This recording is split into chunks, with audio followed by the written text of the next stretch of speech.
Hey everyone, welcome to another episode of Living and Loving with yours truly, Monique McCall, country music artist, singer, songwriter, and Johnny Ringo's with us today, and he's going to take you somewhere you've never been before, also known as Captain Ringo, to many of us who love him dearly. He's the founder and the owner of Treasure Coast Spirits, Inc., and it's the home of the famous Code Rum. He's also a legendary treasure diver. So he's going to tell us a little bit about that. I know, because I'm looking forward to it. And he is now the host of the Pirate Radio Show on Coast 101.3, 8 a.m. on Sundays and 2 p.m. on Sundays on WWNN 95.3 FM, 96.9 FM, 103.9 FM, and 1470 AM. Did I get that right, Johnny? You nailed it. You nailed it. Welcome, and thank you for joining me today. It's good to be here. Thank you for having me. Well, where in the world are you? I'm in a little town called Palm Bay, Florida. Palm Bay, Just Florida. a little bit south of Sebastian, a little bit north of South of Sebastian area, North Florida. Ooh, beautiful area. Yeah. So Palm Bay, it's a quaint little town. Yeah, it sounds like it must be being out near Sebastian. What was that? I said it sounds like it must be being out there near Sebastian. Yeah. So it looks like you're hanging out by the pool and you're living and loving. So tell me how you're out living and loving. What's going on with Code Rum? I am out by the pool here. Code Rum is flowing. We're in the midst of changing distributors right now. Mm-hmm. Our distributor sold to a bigger company, so we're resolving those issues. So right now it's kind of hard to get Code Rum. It's pretty much they're coming off the shelf. So we're going to do a reemergence, so to speak, of the product here in the next couple of weeks. So if you happen to go to a Total Wine and More and they're sold out, it's because we're going through some internal changes, but you'll be keeping to the code again soon. So just bear with us. I'm always keeping to the code. You know, your rum is fantastic. I've had the opportunity to try it many times. And in your presence, which makes it even a little more fun, my favorite happens to be the cinnamon Code Rum. I don't know which is your favorite, but I know you're very famous for the key lime. Yeah, the key lime's our biggest seller, simply because it's so versatile. It's a unique blend because there's not a lot of key lime rums out there. And we can do so many different cocktails besides mojitos, rum punches. I created a cocktail called the Bloody Pirate, which is our version of a Bloody Mary made with rum instead of vodka. And this won 50 out of 60 blind taste tests over any vodka Bloody Mary. Any vodka you want to use, put them up head to head, and it makes a better Bloody Mary than any vodka. And, and the mojitos, I was never a huge mojito fan until I tried one with our key lime rum. The Hyatt in Key West actually named their pool bar the Blue Mojito. We're the signature cocktail at the Hyatt in Key West, which one of my favorite places to hang out is Key West.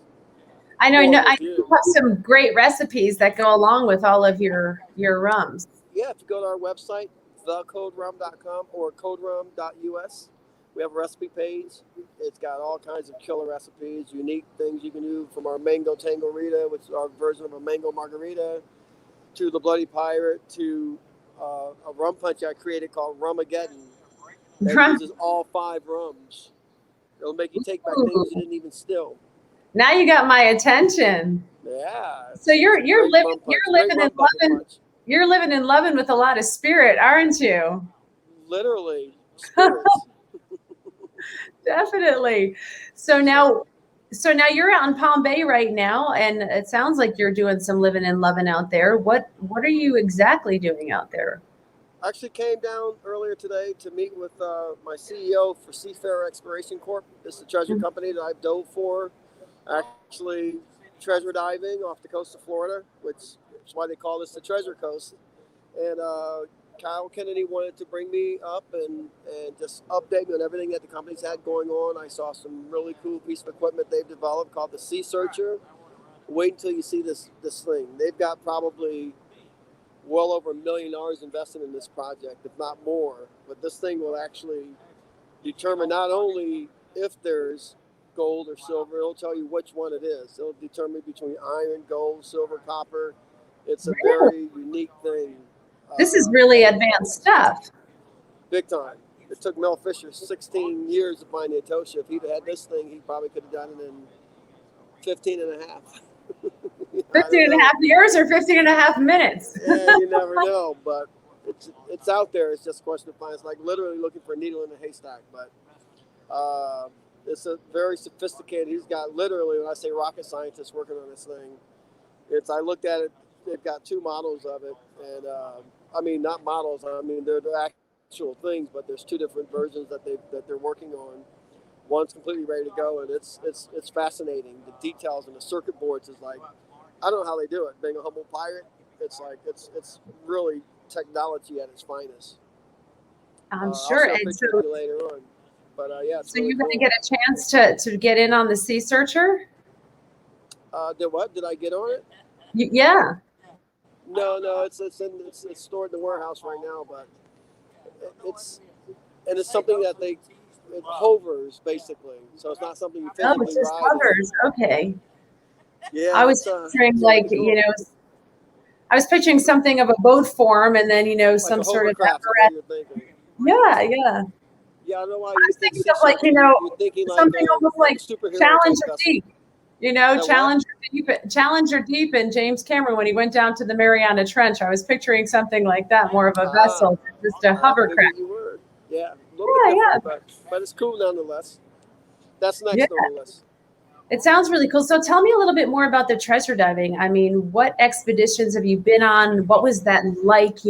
That time out there, searching for that treasure, and then the connections that you made with colleagues and probably many new friends along the way. When I was actively doing it, like as my full time job, literally diving 5-6 days a week for close to 4 years, you really look forward to waking up. Not that I look forward to waking up every day now, but I look forward to waking up I every look day, forward getting to to you go out. waking up every day, Johnny. What's that? I said, I look forward to you waking up every day. You're such a great friend. You and like three other people. Two of those three I owe child support to, so no, I'm just kidding. We look forward to you as well. Yeah, There you right. But just to be able to head out to Jupiter Inlet on a boat, go. strapping on your gear and going down and literally diving, looking for treasure every day, not knowing what you're going to find. Mm-hmm. And besides the intrinsic value of finding gold, silver bars, gold medallions, gold chains, was the fact that there were living people on these ships that went down that had lives and families, even though it was over 400 years ago. Mm-hmm. You're kind of connecting the present with the past, and besides finding coins and stuff like that, you'd find personal items that belong to people, like a cigar case or something, or a cigarette case, and it's just I kind of picture what was going through their minds, because when these ships sank off the coast of Florida, which there's so many wrecks out there, hence the name the Treasure Coast. A lot of people don't know they call it the Treasure Coast because there's actually treasure off this coast. Yes. Was what went through their minds when these ships were going down, and basically what happened, they didn't have the Weather Channel, so as they've come around the coast of Africa, coming up the Gulf Stream laden with treasure, Mm-hmm. storms would come in, and they couldn't check CNN or nothing to see what was going on. Right. All of a No sudden, weather it's like, hey, tracker. Yeah. it's getting a little windy out here. The king always said, "Beach my boats, beach my ships. Don't sink them." So they would, when it got rough, they'd head to shore and try to make it to shoreline. At least they could beach the ships, try to survive on shore, and then they could come back and send other boats around and salvage what they could. Sure. And off of Sebastian, there's the Treasure Museum. I think it's the back off the museum. They've actually got a replica encampment inside the museum that they built, and these survivors lived on this beach 400 years ago in the sun. No air conditioning, no running water, mosquitoes, scarlet fever, and they, tribes of cannibalistic Indians, so they couldn't just walk to St. Augustine for help. Sure. And they survived out in the worst conditions you can imagine, waiting for them to send another ship around to pick them up. So it was a lot of personal turmoil that they went through. And Absolutely. So I can imagine for you, I mean, finding these artifacts, being there at that moment. I mean, what is that emotion like? It was pretty cool. Off the Juno Beach wreck site, it's like an underwater puzzle. We found the anchor in 77 feet of water. It's a huge anchor. And you kind of follow, by the way the anchor's laying, you know which direction the ship was going in. And you basically follow that line. It's like putting together a puzzle underwater. And I found first bent hull pin on the ship, on the wreck, which means Wow. that because we found hull pins which actually was held the hull together. When I found the first bent one, that told us that's where she hit the bottom and spilled her guts, because that's when she broke up. And this is like Hmm. putting these pieces together. And as I'm diving, 70 feet of water, I'm thinking about what was going through their minds, and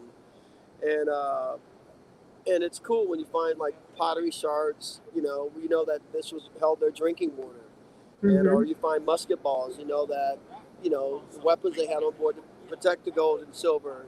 If they get into a fight on this journey, how many were these balls? Did they shoot at somebody, or did they just go down with the ship? So Now, were you ever on a treasure dive where you found the mother lode? no, unfortunately, no. But I've heard a lot of stories through the Mel Fisher crew guys I've dove with over the years. A guy I had on the radio, on the pirate radio show, Jim Sinclair. He worked Yes. extensively with Mel Fisher and the Fisher family on the Etosha, the Santa Margarita, Yeah. and he's got some cool stories. I did have the honor of refurbishing one of Mel Fisher's boats, the Virgilona, which that has had maybe more treasure on the deck of it than any treasure boat in U.S. history. It's been on the 1715 fleet, and there's rumors that there were emeralds found in a Pearl shampoo bottle down in the head of the ship, and Wow. So what a way for you to be a part of history and be out there and just, loving the sea and loving, your fellow men and women in the past, but as well as, creating something new in the present and bringing that to all of us. So that's pretty yeah. incredible. When you're talking living and loving, once you're a treasure diver, you're always a treasure diver. Mm-hmm. And it's a family of unique characters that Yes. they live the life, they love what they do, and it's just lifelong friendships that's been created through the treasure diving I industry. can imagine it takes a lot of heart. I mean, you're out there together. It takes a lot of money too. It's to go out there every day, and there's fuel, there's wear and tear on the boats. If you've got a team, pay the dive crew unless they're just working in hopes of finding something. And it's a labor of love, but it's a unique industry of some unique characters. We do a treasure hunters cookout every year. They've done it for 12, 13 years Mm-hmm. until COVID hit. In the last 2 years, we've had to cancel it. And it takes place up in Sebastian, Florida, and at a place called Penrod's Lodge, Penwood's Lodge. And anybody in the treasure diving business, from archaeologists to researchers to treasure divers, it's a really eclectic group of people that come together every year, and they just tell stories. They share their fables of things they've done. They relive the things they've done 30, 40 years ago, working with Mel Fisher. And it's really interesting. It's a great industry. Definitely. It's part of our life, our Florida history. Well, I hope I can get out there and do some treasure diving with We you. are going to get you. I've already cleared it with Kyle from Seafarer Exploration Corp. We've got the green light to get you out diving. Fantastic. We may put you on the mother lode. I was going to say, I'm so ready to hit the mother lode. I know. It could happen. As Mel Fisher always said, today's the day. So now you're just a true pirate as well. I know that you are spreading so much happiness around. You dress up as a pirate. You were living a pirate's life. Grr. It's a pirate's life for me. Put that on a pillowcase. What did you say? Put what on a pillowcase? It's a pirate's life for me. It is a pirate's life for you. And now you're the host of the pirate radio show. Go figure. I've always thought I had a face for radio. So, Well, you got a little bit more than a face for radio. You're doing okay over there, Johnny. To me, being a pirate is just like having. You're not bad looking, kid. It's a lifestyle, just waking up, waiting for that next horizon to come, and just doing what you love to do every day, and living carefree and loving your life. It's a pirate's life. But it's a hard work being a pirate, just so you know. It's an incredible life that you're living. So I know I'm so blessed that you have asked me to be your co-host on the Pirate Radio Show. What a wonderful surprise. I come in as a guest, to do my song Feel Like Florida, and next thing you know, I'm your co-host. So I'm really enjoying that. Thank you for that opportunity. Next thing you know, we put you to work, and you're awesome on the show. We love having you. You make my day when I walk in the studio and your smiling face is there. And That's what it's all about. It's all about the love. It's all about, connecting, and it's all about having a code rum before, because that makes everything a little bit better. That's right. That's right. It does. Yeah, yeah. So I'm so happy that you could, come on today and join me. I know that you have a beautiful family as well. You have a couple children. You have some Couple grandchildren. children. Yeah, I got my daughter, my son, my granddaughter, my grandson. My daughter's actually getting married on Friday. Congratulations. So I'm gonna be leaving here sometime tomorrow and heading up to St. Augustine for the wedding. And my son and his fiance are coming into town, so I'm gonna get to hang with them this weekend. So I'm very excited about this weekend. I got to talk Treasurer today. Got to talk with you, hang out today, and earlier today on the Pirate Radio Show. And now I'm gonna spend some time with my kids and watch a beautiful wedding ceremony. And our cohort on the show, Brad Brock, as we refer to him all day long today, Reverend Brad. I refer to him as Father Brad because he said I took it a little too far, which I always do, but that's okay. Yeah, well, sometimes you got to push that envelope, Father Brad. I'm all about pushing the envelope, but pushing it with love, pushing it with heart. And I know you do so much for our community. So, what have you been doing lately to give back? Oh, let's see. What's the latest ventures? Like, I don't have enough on my plate. We're getting ready. We just started working on a new fishing tournament, a ladies' charity fishing tournament. Mm-hmm. There was a big tournament, did a lot for our community for breast cancer awareness and ovarian cancer. The Blue Water Babes. Well, that tournament's done after like 10 or 11 years.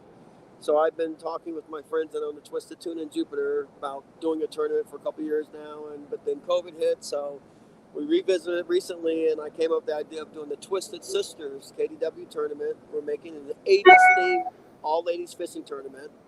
It's the Twisted Sisters. Remember the band from, Yeah. Take It? And since they're the Twisted Tuna, came up with that whole concept, making it an 80s theme. Mm-hmm. And we're going to do it the same weekend that the Blue Water Babes was doing theirs, the first weekend of October. Mm-hmm. And since they're gracious enough to let us, take their date, we're going to make the breast cancer, a breast cancer charity and ovarian cancer charity our beneficiaries, and maybe a pet or a veterans, a children's charity or something. We want to benefit at least 2, maybe 3 charities with this tournament that's taking place the first weekend of October. And it's going to be a great event with a golf tournament leading up to it, some preliminary kickoff parties, and wow, strong work. Thanks for doing all that. I mean, yeah, it's going to be good. We're so blessed to have in our community. Now I'm going to get out my teasing comb out so I can get on board and get that big hair going. Get that big 80s hair going. Is there going to be a costume contest? My members only jacket. It's going to be good. It's going to be good. The 80s was a great period of time too. What is? The 80s was a great period of time. Oh my goodness, there was so many great artists in the 80s musically. And we're even going to do an air guitar contest during the tournament. You're going to do an air guitar contest? Air guitars are very popular back in the day. It's before your time. I was going to say that. I don't know. I probably wasn't even born Google yet. Google air guitar contest. It'll tell you all you need to know. You Google it, my picture will probably pop up. Johnny Ringo, air guitar contest, and are you going to bring the Ringo toss out there as well? Yeah, we're going to do some Ringo ring toss competitions. It's gonna be a fun-filled tournament. And I've been wanting to do one. I was the tournament director for the Lighthouse Ladies KDW tournament for I think 6 of 8 years that we did that tournament. 100% of the proceeds benefited the Lighthouse for the Blind in the Palm Beaches. It was a great tournament, great group of ladies that fished every year. So I'm excited about getting back into the fishing tournament scene, and I think everybody's ready to get out there and start fishing again as a group, and especially when you benefit some great charities and stuff. And I've noticed like on our show, we're all about supporting the charities. I've noticed the theme. It's all about the ladies with you, Johnny. Not really. Well, maybe a little. You guys are so soft and warm. You're just a big lover, aren't you? I'm like a big teddy bear. You are a big teddy bear. Yeah, so in the 80s, you're going to have a bunch of music there as well, aren't you? Yes, we're trying to get Dee Snider from the original Twisted Sister band. I talked to my buddy from the big 80s band that's still performing today, Nova Rex. And there's some other bands that performed back then. So we're working on entertainment, but they're definitely gonna be 80s theme, 80s music, and we're gonna do costume contests with an event. So get your Pat Benatar outfit out for the costume contest and hit me with your best shot. I'm really ready for that. Yes, you're my best shot with your shot code Rome. Yeah, we're gonna have you sing one of those songs.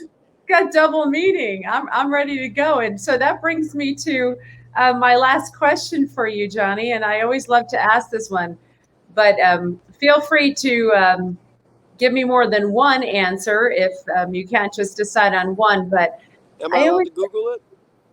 You can Google if you need to, and I'm not going to ask you. I'm not going to ask you a tough question like you do on the Pirate Radio Show to all of our guests. I should have prepared one. I don't know why I didn't. Should have. That was funny today with Carl's face. That was really funny. I can't wait to see that. That's what makes it all worth doing. Is connecting it and all of the fun and the heart that goes into your show, and it's really, really fantastic. So, can you hit me with your best shot? Yeah, can you tell? We're gonna smoke a nice fat cigarette. You're missing out. You're missing out on living over there. So I really thank you for your time, Johnny. So before you go, can you tell our listeners one song speaks to your heart and sums up the essence of your being? That speaks to my heart and sums up the essence of what? Your being. What song speaks to my heart? The first song that popped into my head was Nazareth and the song Love Hurts. I don't know why, but that song just kind of speaks to my heart. And it's not because I've had heartbreak, but and I don't even know all the lyrics, but that was the first song that popped in my head. That's a very good question. Wow, that's something you're going to have to think about. Love Hurts. What song speaks to my heart? It can. Besides Done Dill Done by this singer Monique McCall. That one hasn't been released yet. Only you know about that. Well, you guys are in for a treat. That I can tell you. The next one coming out is Livin'. So. I'm thinking of an Aerosmith song since they're my favorite band, second favorite band after you. Oh, you That's are a good the best. question. I'd have to give that some. Nothing jumps out at me. That's the toughest question I've been asked in a while. All right, well, we'll let you off the hook, but if you think about it. I will. Now I'm thinking Beatles, but that's a tough question. I'm speechless. I don't have an answer. Well, you're off the hook. You know what? So I'll share mine then. Okay, what's yours? So the song that sums up the essence of my being and really speaks to my heart is I've Gotta Be Me from Sammy Davis Jr. Daring to try to do it or die. I've Gotta Be Me. I like it. Thanks, Johnny. So every song speaks to me. I'm a little part of me is that every song ever recorded. Well, that is a great answer. So keep being you, get out there, have a good time. I hope you have some fun in Palm Bay, and I hope they take you to see the Sea Searcher. And so everyone, please check out Johnny Ringo, Captain Ringo at coderum.com, thecoderum.com. And you can also check him out on the Pirate Radio Show every Sunday. Thank you for joining me. Please visit my website, moniquemccall.com, and get out there and live in love. I will be living in love with you every Thursday at 4 p.m. So I hope you enjoyed today, and stay tuned for next week's guest because I have a great one coming up. Thanks so much, Captain Ringo. Thank you for having me. Enjoy the rest of your evening. You too. Thank you. You take me there.